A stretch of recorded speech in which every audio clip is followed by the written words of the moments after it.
It's time for pie noon.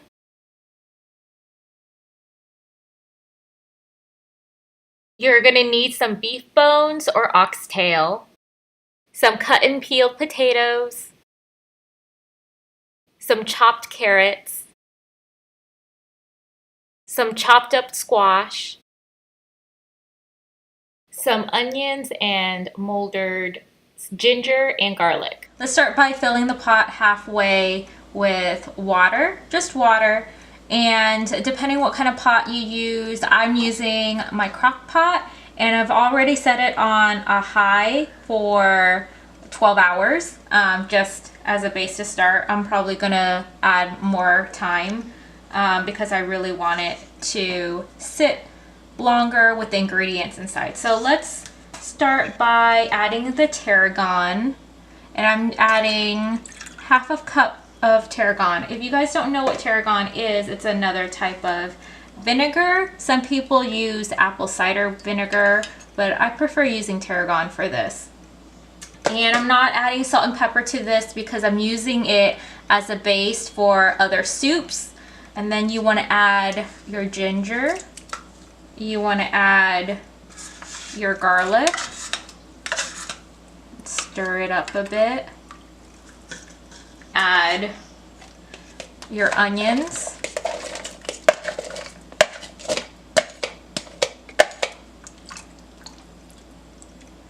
And then you're gonna add your beef bones.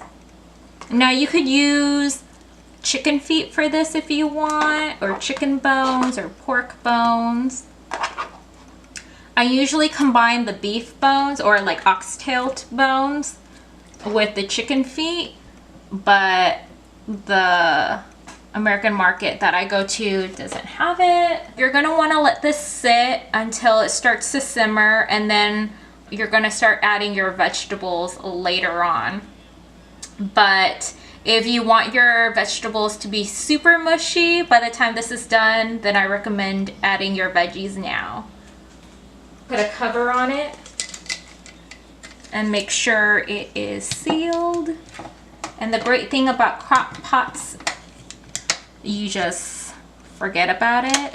Well, don't forget about it because you don't want a whole fire to happen. So come in and check on it once in a while. There you go. And then come back to it when you hear it start to simmer. I want my vegetables to disintegrate by the time the soup is done cooking, so I'm adding my veggies now. And then you want to add your potatoes, carrots, and whatever chopped veggies you want to add.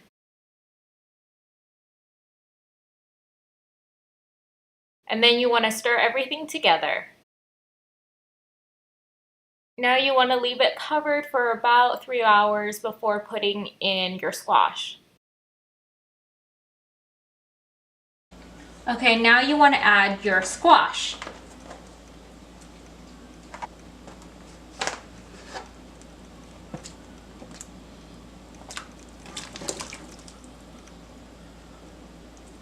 Okay. Keep it covered for the rest of the way until it says it's ready.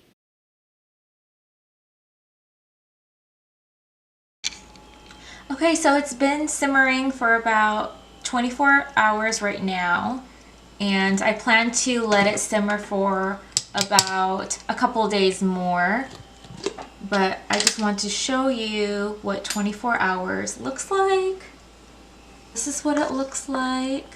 See how it's all mushy and stuff? It breaks apart easy.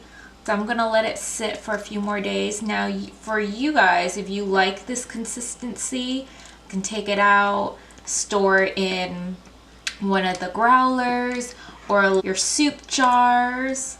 Let me show you what the bone looks like.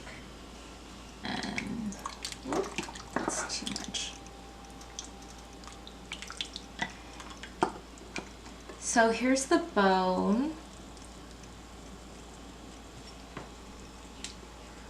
And then what you want to do, let me push this in.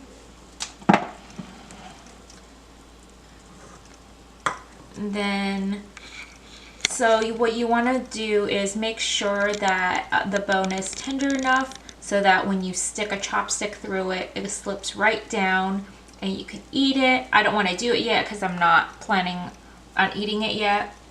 I'm planning to let it simmer a little bit more. But yes, I wanted to show you guys what it looks like. And all the fat should fall off the bone easily. But yes, so what you want to do is save the bones even after you're done, because believe it or not, you can still make use out of this even after you have it simmer for a little while. So I'm going to put it back in and let it simmer some more.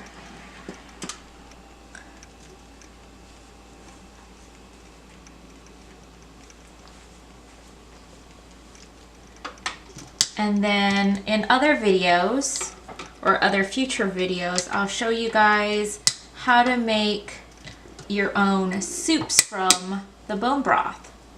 Welcome back, you guys. Thank you for joining me today. I hope that you enjoyed making your own bone broth. I hope you enjoyed watching me make my own or my version of bone broth. Now remember, you don't have to solely drink bone broth. You could, if you don't have like a taste for it. It is pretty bland, but like I said, you could add salt and pepper. I like to use it for like a lot of my soups and curries, like pho or ramen or what's other stuff? Yeah, green, red curry, yellow curry. Just the possibilities are endless. So I feel like you guys will have great benefits from those types of food if you want more flavor. So thank you for joining me today. I hope you had a great time. I had a great time showing you guys how to make bone broth and just educating you guys on the ingredients and also the benefits of bone broth. Until next time, it's Pie Noon somewhere. Bye guys.